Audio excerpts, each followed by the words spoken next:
Boa noite! Chegamos no nosso penúltimo capítulo do livro Disciplina Positiva. E eu vou convidar desde lá dentinho para a gente começar essa discussão maravilhosa, de muito aprendizado e transformação. Oi! Então, minha gente, estamos no penúltimo capítulo. No penúltimo capítulo desse livro maravilhoso, transformador. E foi um capítulo de reforço, um capítulo de relembrar os conceitos que nós já trabalhamos tanto nas outras lives. E realmente a repetição é algo maravilhoso, porque a gente observa o quanto a gente já captou daquele tema e ela traz também vários estudos de caso, né, Kaline? E É, fiquei também observando a minha própria atuação aqui em casa. Eu já estou. Domingo passado nós fizemos a primeira reunião de família aqui. Foi ótimo, foi muito bom. Só tinha duas pautas. A primeira pauta era reconhecimento, a gente fazia toda aquela parte de reconhecer um ao outro, de agradecer. E a segunda pauta foi o que a gente poderia fazer para diminuir o tempo de desenho do Pedro. Porque eu estou trabalhando em casa o e tempo de essa acaba telas. sendo exatamente, o tempo para ele assistir desenho, né? Que é o que ele faz, né? A gente não deixa ele com celular nem nada. E acaba que a TV, o desenho é uma ferramenta, né, importante para mim, especialmente. Ele gosta muito de desenho, mas também me ajuda porque eu estou trabalhando em casa. Então, o tempo que ele está assistindo desenho é o tempo que eu aproveito para produzir mais. Só que, de fato, ele estava assistindo muito desenho e estava me incomodando isso. E aí a gente colocou esse tema, essa pauta na reunião de família e nós estabelecemos um horário específico, limitado pela manhã e um horário específico à tarde. Então, o primeiro dia, aí ok, a reunião foi ótima, né? A gente terminou tomando sorvete, porque o ideal é que a reunião termine assim, celebrando, fazendo alguma coisa gostosa, jogando. Para você que não viu ainda nessa ferramenta, só aproveitando para dar uma dica para você. E aí, o primeiro dia, ele obedeceu, mas foi bem desafiador porque ele chorou, ele perguntou por que você foi colocar esse assunto na reunião de família, por que você foi fazer reunião de família? Mas ele me obedeceu. E o segundo dia já foi mais fácil. Hoje, né, o segundo dia, já foi mais tranquilo, ele foi direto brincar, já foi fazer outras coisas. Então, assim, ó, não esqueça que para melhorar, às vezes piora. É normal uma resistência. Nós, enquanto adultos, nós resistimos para mudar. Quantas E para vezes criar um demoramos para fazer hábito, uma... né? Diz que o nosso Sim, cérebro adulto, ele demora 21 dias para para criar um hábito, né? Para que aquele hábito sim, seja feito de maneira mais natural possível. Então, o cérebro, ele demora 21 dias para se adaptar. Tem autores que falam até 90 dias. Agora, imagine o cérebro da criança. Como é difícil para elas, né? Criarem um hábito. É com repetição. O isso. aprendizado é por repetição. Não tem outra Exa- alternativa. E constância, né, É, Deise? É constância. Às vezes os pais me procuram e falam assim: eu não estou dando conta de lidar com a disciplina positiva, eu não estou dando conta de ser firme e gentil ao mesmo tempo. É essa falta de constância, essa falta de manter a palavra, né? Quando você estabelece regras, você tem que sustentar aquelas regras, né? Senão a criança ela vai perceber essa insegurança da sua parte e ela vai se aproveitar disso, porque crianças são muito espertas e inteligentes, né, gente? Então ela se aproveita de toda essa situação. E aí a culpa é de quem? É da criança? Não, a culpa é nossa por não ter sido constante, por não ter sido firme, né? E manter aquilo que a gente havia estabelecido anteriormente. exatamente. Até e você vai vendo como você pode usar outros assuntos para ajudar você a sustentar a sua decisão. Por exemplo, ele está querendo, ele ama animais.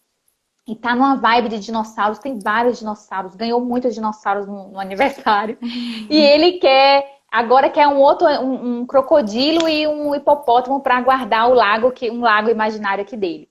E aí a gente conversou sobre isso, né? Para que você quer mais animais se você quer assistir mais desenho? Como que você vai usar esses animais todos, esses brinquedos todos? Então, assim, acabou que aí parou na hora a resistência, né? Então a gente precisa ser firme naquilo que a gente falar. Essa frase ficou muito forte na minha mente. Não é apenas relacionada à educação para crianças. Tende, né? Quando a gente promove alguma mudança, quando a gente realiza alguma mudança, as coisas tendem a piorar para depois melhorar. É natural. Então, não se desespere quando você for implementar alguma mudança na sua casa, porque os primeiros dias serão mais desafiadores. Quando a gente está, por exemplo, como você comentou, adotando um novo hábito, seja de beber mais água, seja de alimentação saudável, seja de fazer exercício físico, os primeiros dias são os mais difíceis. E de fato, se nós não repetirmos, se nós não formos firmes, persistentes, o hábito não vai chegar, não vai vir. Porque o hábito é uma automatização daquele comportamento. E como que vai ser automatizado se a gente não persistir? Então, precisa ter essa postura de firmeza. Ela fala, gaste tempo, a autora Jane Nelson, ela fala, gaste tempo em treinamento. Porque a gente quer ensinar uma coisa para a criança e quer que ela aprenda imediatamente, né? Ou em curto prazo. E aí a mãe fala assim, eu vou falar isso pela última vez. E tem que falar várias vezes, gente, várias, né? Criar filhos é uma tarefa interminável. Seu filho vai estar lá com 50 anos e você velhinha, caducando, mas você vai estar lá aconselhando e conduzindo o teu filho, né? Sendo porto seguro do seu filho. Então, tem que ensinar várias vezes. Aconteceu um negócio interessante esse final de semana no sítio do meu cunhado. E aí, quando eu cheguei, eu compartilhei com meu marido, né? Para reforçar com ele aquilo que eu acredito, aquilo que eu venho estudando, que disciplina positiva funciona, que uma educação consciente dá certo. E aí, ele falou assim, tá, mas deu certo esse final de semana. E final de semana que vem? E da próxima vez que eles se encontrarem, né? Que meu sobrinho estava batendo no meu filho Tomás. E aí? Eu falei, eu vou repetir de novo. A mesma coisa que eu fiz esse final de semana, eu vou repetir nos próximos. Até ele fixar, até ele entender, né? E realmente mudar aquele comportamento, né? Criar o hábito, aprender. Porque a função dos pais é isso, é como se fosse conduzir a criança, mostrar o caminho. Então, é o tempo todo. Se for para repetir 1000 vezes, a gente tem que repetir 1000 vezes. E lembrar que o cérebro da criança, ele está em formação, né? É um cérebro ainda muito imaturo. Está em construção. Então, que a gente tenha paciência e compreensão desse processo, né? Da fase de desenvolvimento que o nosso filho se encontra. Sim, ela cita um exemplo maravilhoso. Aquele exemplo dos 6 filhos, aquela mulher corajosa que casou com um homem viúvo com 6 filhos. Eu achei fantástico. Porque, gente, ela disse que quando começou a morar com eles, as crianças, a hora da refeição era uma bagunça, era um estresse, as crianças jogavam comida uma na outra. Uma confusão. E aí diz que a nova esposa, né, essa mulher, que já conhecia os princípios da disciplina positiva, tinha estudado, falou, pois agora é a oportunidade que eu tenho de praticar. E aí ela disse assim, falou para as crianças, trouxe a pauta para todas as crianças, que aí é uma ferramenta da disciplina positiva, envolver as crianças na resolução de problemas. E ela perguntou para as crianças, quanto tempo vocês precisam para se alimentar, para vocês comerem? Quanto tempo? As crianças responderam 15 minutos. No dia seguinte, deu 15 minutos, ela tirou a comida da mesa e não deu tempo das crianças brincarem, das crianças comerem. E aí as crianças ficaram desesperadas, mas ela manteve firme a postura dela. Sabe o que ela fez? Ela foi para a frente da geladeira, pegou um livro, passou a noite lá, lendo o livro para não deixar ninguém comer fora do horário que foi combinado. No segundo dia, as crianças testaram, porque elas não estavam acreditando que isso ia acontecer. Se eu não me engano, Karine, a partir do terceiro, as crianças já começaram a entender que tinham que comer. E nunca mais isso aconteceu. Ela trouxe o problema, envolveu as crianças na solução. Quanto tempo vocês precisam? 15 minutos. Pronto. Pensa aí com 6 crianças que não tinham nenhum tipo de rotina, que estavam completamente desorientadas. Eu achei que foi muito fantástica a atitude delas. Né, dessa mulher. Porque ela disse assim, eu acredito que vocês vão aguentar até a próxima refeição para se alimentar. é uma decisão que dói no peito da gente, mas que foi fundamental para essas crianças aprenderem. Então, a gente pode ser mais leve, né? Escolher consequências e até atitudes que que está de acordo com o nosso jeito de ser. Que não seja algo que fira os nossos valores e o nosso jeito de ser família, porque cada família tem o seu jeito, né, Kaline? Os seus limites, aquilo que acredita que é o melhor. Mas é importante envolver as crianças para que elas também entendam que elas fazem parte, que aquilo que elas mesmas sugeriram vai ser levado em consideração e se manter firme. Eu falei essa semana sobre o medo que os pais têm de frustrar os filhos. Só que a gente vai precisar frustrar os nossos filhos. Porque disciplina é isso, gente. Não dá para fazer todas as vontades da criança. Existem coisas que serão negociáveis. Como, por exemplo, meu filho, eu separei a blusa do Superman para ele usar.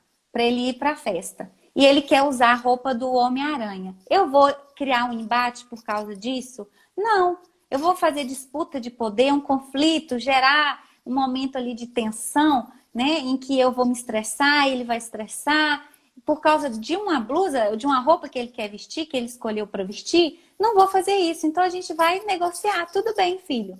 Ok, pode vestir a roupa do Homem-Aranha, beleza. Agora existem coisas que são inegociáveis, como por exemplo, escovar o dente. Não dá para ficar sem escovar dente. Não dá para ficar sem tomar banho. Não dá, por exemplo, sem sentar na cadeirinha do carro. Não dá, isso é inegociável. E aí os pais, eles ficam com medo e vão caindo para os extremos. Aí eu vou dar um exemplo, né? Isso aqui é meu filho. Aí eu tenho que sair agora, eu estou atrasada, e aí eu tenho que colocar a criança no carrinho. Isso dependendo da idade, né, gente? Aí eu fico assim, uma criação permissiva. Ô, meu amor, por favor, filhinho, por favor, meu amor, senta na cadeirinha, passa 30 minutos. Ô, eu tô muito triste com você, mamãe, porque você não quer sentar na cadeirinha. Se você sentar na cadeirinha, eu prometo que eu vou te dar um chocolate quando a gente chegar lá. Ô, nem, por favor, não faz isso com mamãezinha. Uma criação permissiva. Agora, uma criação autoritária. Eu tô cansada. Toda vez que vai sair essa confusão, esse estresse. Senta logo na cadeirinha. Que menino difícil, que menino rebelde. O seu irmão, o seu primo não faz esse show para sentar na cadeirinha e você fica fazendo essa birra. Menino enjoado. Tô falando de extremos. Agora eu vou falar de uma educação consciente. Filho, eu entendo que você não quer sentar na cadeirinha, que você não gosta da cadeirinha, mas a gente precisa sair agora. Pega a criança e coloca a criança na cadeirinha. Vocês viram a diferença, gente? Eu não me misturei com a criança. A minha emoção não se misturou com a emoção da criança. Eu mantive o equilíbrio nessa situação. Eu não julguei, eu não critiquei o meu filho, eu não comparei, eu não rotulei o meu filho, eu não humilhei, eu não fiz ele se sentir culpa ou vergonhoso, né, por toda aquela situação. Não, eu tenho que manter o equilíbrio porque eu sou a adulta dessa relação. Então, eu preciso me autorregular.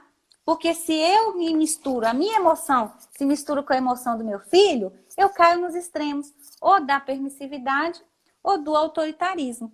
Então, a gente tem que parar com isso. A gente acha assim, é criação consciente, eu vou fazer todas as vontades do meu filho, eu não vou repreender e corrigir meu filho porque eu vou estar sendo violento. Não, você tem que corrigir, você tem que repreender o teu filho, né? Porque você está fazendo o quê? Você está disciplinando, conduzindo. A palavra disciplina, gente, vem do latim que chama discípulos. Ou seja, mostrar o caminho. Então, a nossa função como pais, né, disciplinando os nossos filhos, é conduzindo os nossos filhos no caminho. E a gente precisa fazer isso. Senão, as crianças se sentirão confusas e perdidas, né? Mas para eu não cair nesses extremos, eu preciso manter o controle. Eu preciso agir com inteligência emocional. Eu preciso ter o domínio próprio. Entender e agir como adulto dentro dessa relação. Até mesmo porque se os pais não orientar, quem é que vai orientar as crianças? Quem é que tem a maior responsabilidade de orientar os filhos, se não os próprios pais? Então é nossa essa responsabilidade. Somos nós que precisamos aprender, somos nós que precisamos nos transformar primeiro, para que haja transformação na vida deles. E essa coisa do distanciamento emocional é super importante. A gente já falou várias vezes sobre isso, da importância. Essa situação que você comentou, Karine, que você ilustrou, não dá tempo muitas vezes. Você precisa fazer e pronto, precisa sair, precisa colocar a criança no carrinho, na cadeirinha, colocar o cinto e fechou. Agora, tem algumas situações que é importante, se você se sente incapaz de exercer o autocontrole, de conversar, de dialogar, né, de chamar a criança para focar em soluções, tome um tempo positivo. Use um tempo, faça algo que ajude você a se sentir melhor para que você faça melhor. E o que é isso? Aí ele até fala sobre a técnica do banheiro.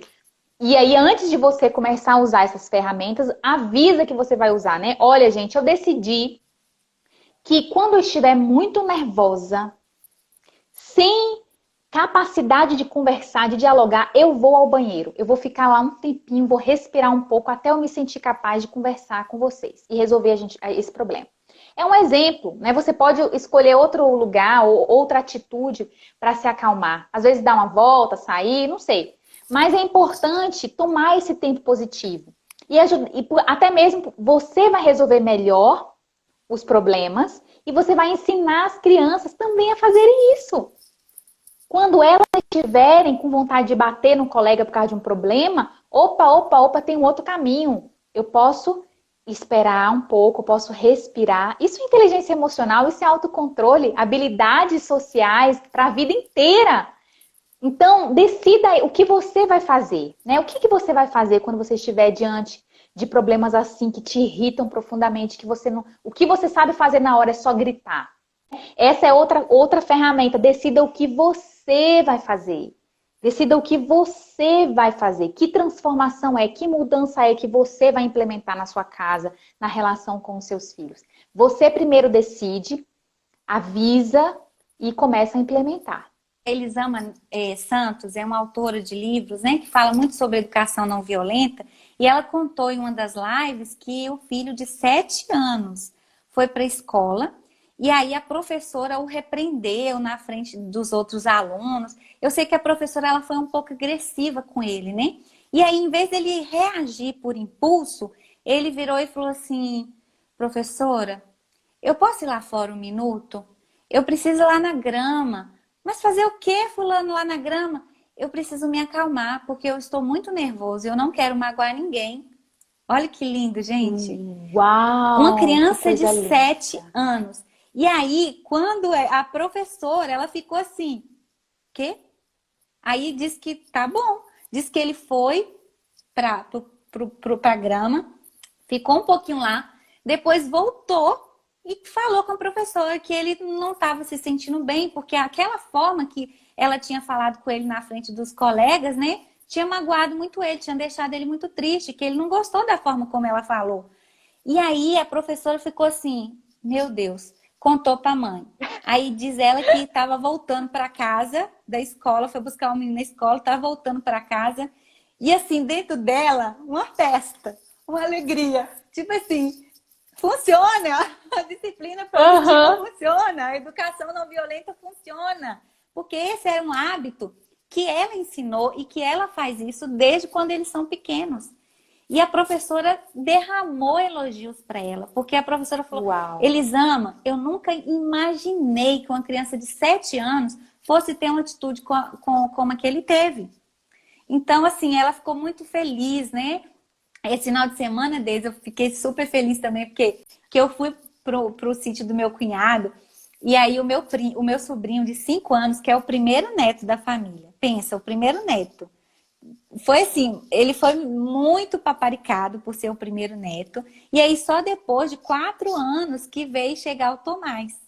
Então, assim, ele foi destronado, né? Porque ele já estava maiorzinho, e de repente chega um bebezinho. E aí as atenções se voltaram para Tomás. A gente foi agora para o sítio, e aí eu vi que ele tinha batido no Tomás. Aí eu fui assim, né? Aí ele, foi sem querer, tia. Aí eu deixei.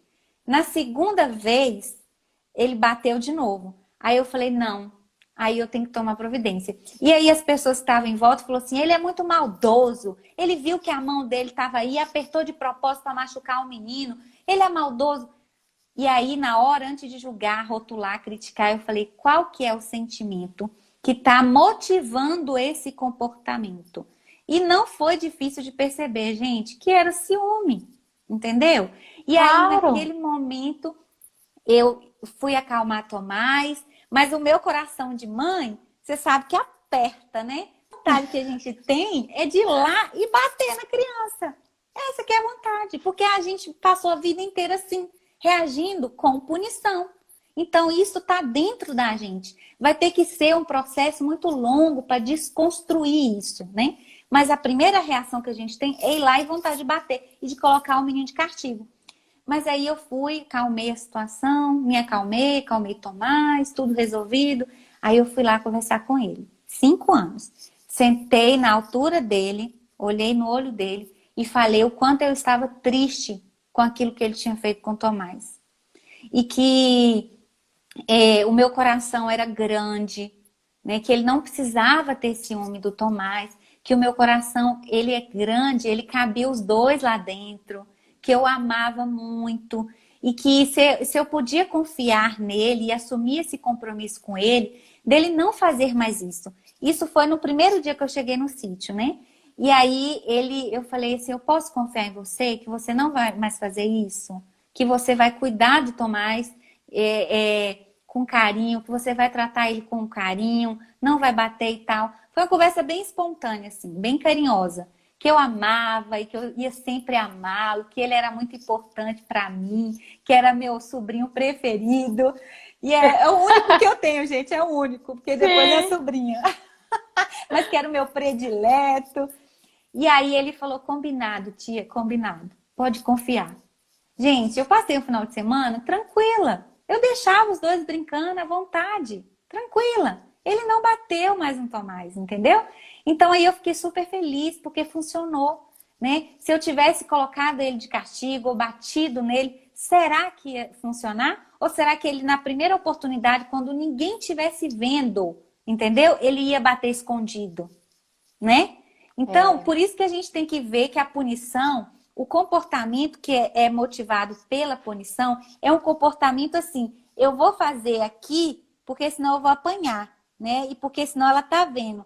Mas quando ela não estiver vendo, eu vou fazer o que eu quero, né? Então, por isso que a gente fala de uma consciência interna que tem que ser desenvolvida dentro da criança, né? Porque se a motivação vier de dentro, ela vai ser genuína. E ela vai ser com alguém olhando ou quando ninguém estiver olhando, né? Porque vai partir de dentro da criança. E aí, foi um final de semana maravilhoso. Na hora de ir embora, eu falei com ele que eu estava muito feliz porque ele não tinha batido, que eu poderia e que eu confiei nele e ele é uma pessoa confiável, que ele fez o combinado que a gente tinha combinado. Aí ele falou assim, tia, não pode bater nas pessoas, né? Só se ele bater em mim, aí eu bato nele.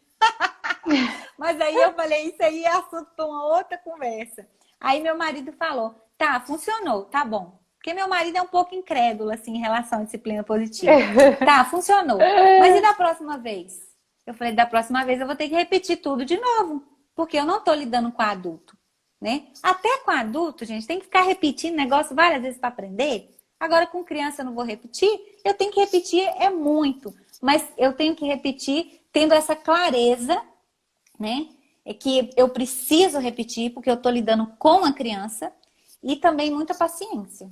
Não desistam, sejam firmes, decidam o que vocês vão fazer, o que vocês vão implementar e vocês vão colher os frutos disso. Agora precisa ter persistência, precisa ser firme. Uma coisa que ela fala aqui muito interessante, que eu não queria deixar de falar, porque tem muitas famílias que a hora de dormir e as horas de arrumação, né? Por exemplo, da arrumação matinal antes de ir para a escola, agora a gente está num tempo diferente, mas tem muita confusão para levantar, para tomar café, ou para comer, ou para dormir.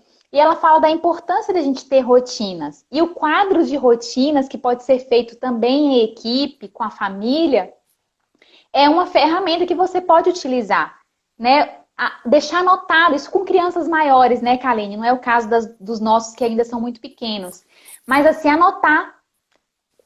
Quando a criança não se recusar a fazer algo, você convida todo mundo para olhar o quadro de rotina. Vamos ver o que a gente combinou, o que está escrito aqui? O quadro de rotina passa a ser a lei, digamos assim, né? O direcionador, algo que foi construído em equipe. Então, é algo que a gente pode utilizar também como ferramenta. Ter rotina é fundamental, gente. Tem que envolver as crianças, tem que ir testando. Se não der certo, pergunta como é que pode ficar melhor. Coloca na pauta de novo para resolver, para conversar. Então, vai testando. Ô, Deise, não é isso? Quando alguém te pede, te manda fazer uma coisa, primeira reação é a resistência. Primeira coisa, você quer resistir àquilo, porque é uma ordem. Mas quando você sugere ou participa daquela regra, você tem uma disponibilidade de cooperar, de contribuir muito maior. Você fala assim, nossa, eu vou ter que fazer isso. Por que eu fui dar essa ideia? Eu que falei. Agora eu vou ter que fazer. Eu que falei isso, agora eu vou ter que fazer. Então funciona, gente. Outra coisa que eu achei muito legal é você usar assim, em vez de você dar uma ordem, é você falar assim, assim que você, vamos fazer. Por exemplo, assim que você arrumar os brinquedos, vamos para o parque. Então a criança quer muito ir para o parque. A criança quer muito assistir um filme e comer pipoca. Filho, assim que você fizer tal coisa, tomar banho, escovar o dente, colocar o pijama, vamos assistir um filme e comer pipoca, né? Então, esse assim Excelente. que, vamos, é bacana porque a criança, ela vai fazer porque ela entende que a responsabilidade dela, entendeu? E que ela está assumindo as consequências das suas ações, das suas escolhas. Então, assim, a disponibilidade para fazer vai ser muito maior. Por exemplo, na hora de dormir, ela fala que para a gente gastar tempo de qualidade na hora de dormir com os filhos. E a sugestão que ela dá é você contar histórias e sempre falar para a criança, contar o que foi de feliz no dia dela e o que aconteceu de triste. E aí a criança conta e depois você mesma também compartilha o momento que foi mais feliz do seu dia e o momento que foi mais triste do seu dia. Porque isso vai criar muito vínculo, muita conexão, a criança vai se sentir amada, vai se sentir importante, isso vai ser bom para o sono da criança e vai ser bom para a relação entre vocês. E uma coisa que é legal também, a criança quer que você coloque ela para dormir e conte uma história. Você, tem mãe que fica assim, gente, passa horas brigando com o menino para ele escovar dente, horas brigando para ele pôr o pijama, horas brigando para ele tomar banho. Ele quer muito que você conte história para ele.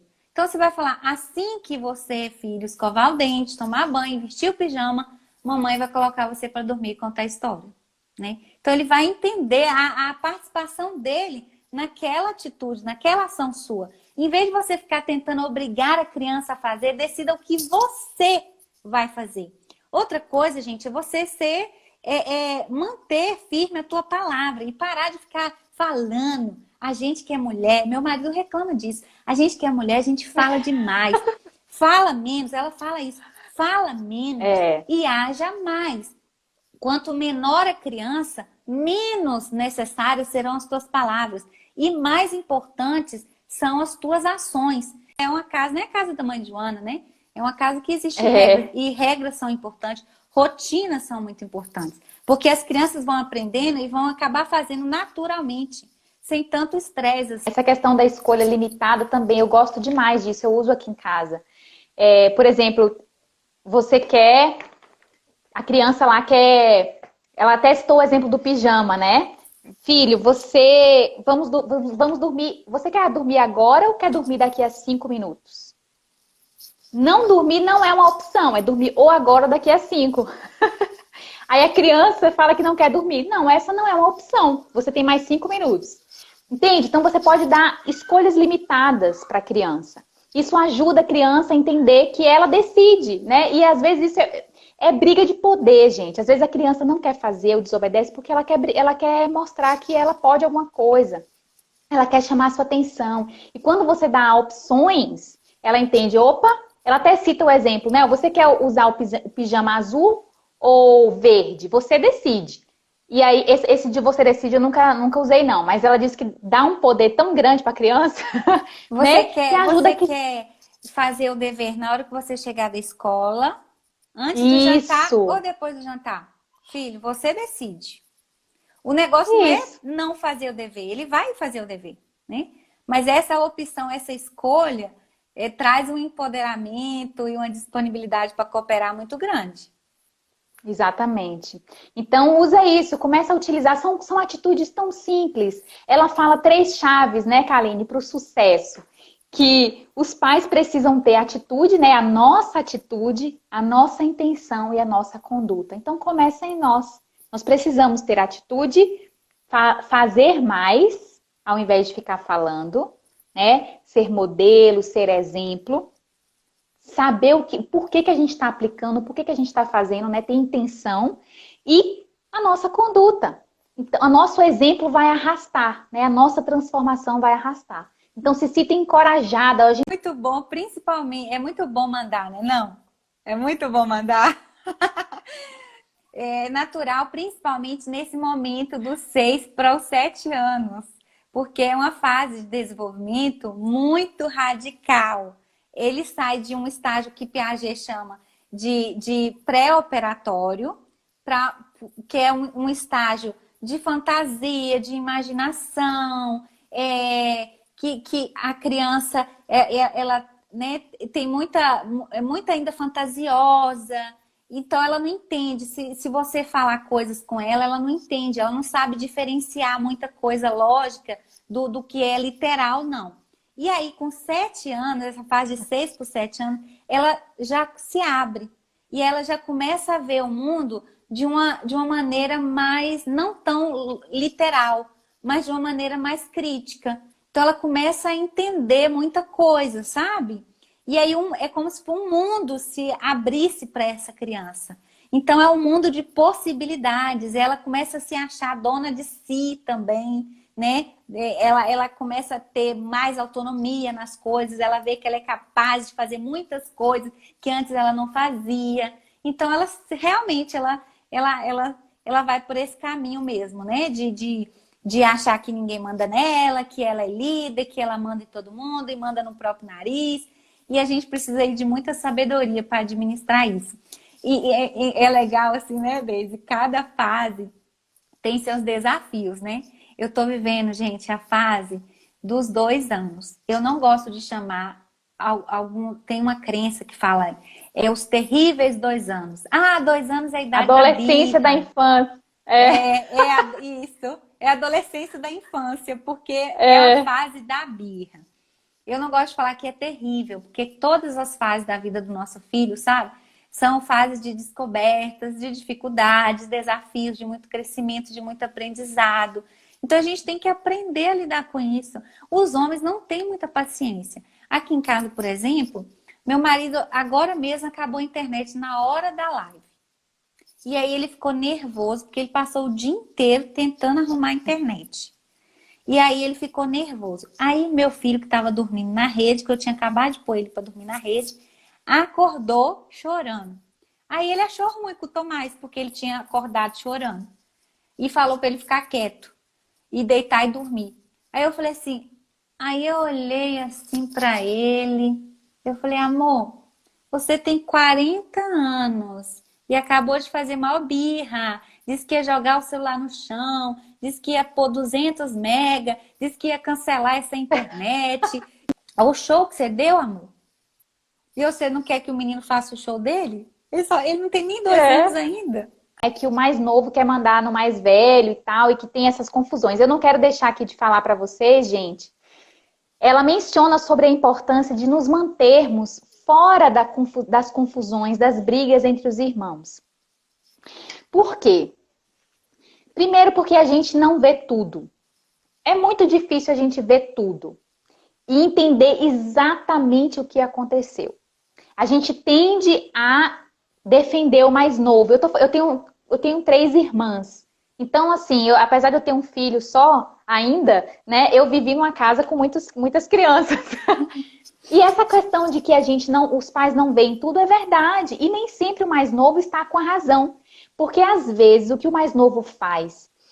Pirraça o irmão mais velho para chamar a atenção da mãe, porque sabe que desse jeito ele tem a atenção da mãe e a defesa da mãe ou do pai.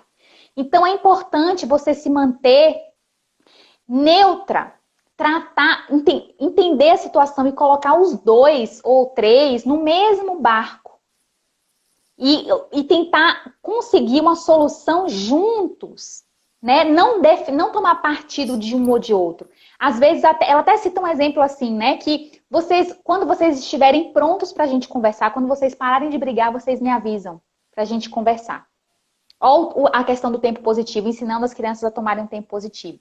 Então, coloca todo mundo no mesmo barco, parar de culpar um, culpar o outro. Porque às vezes você não viu tudo e às vezes é uma estratégia da criança mais nova para chamar a sua atenção. Então, tente se esforce para tratar os 2 da mesma forma, mesmo que eles tenham uma diferença significativa de idade, e empodere os seus filhos para que eles resolvam as questões entre eles. Então, experimenta aí. Estamos chegando ao final da nossa live. Eu queria agradecer todo mundo que participou. Um beijo no coração de todos vocês. Espero que vocês tenham gostado dessa live. E aí, semana que vem, a gente vai fazer o nosso último encontro, que é do capítulo 12.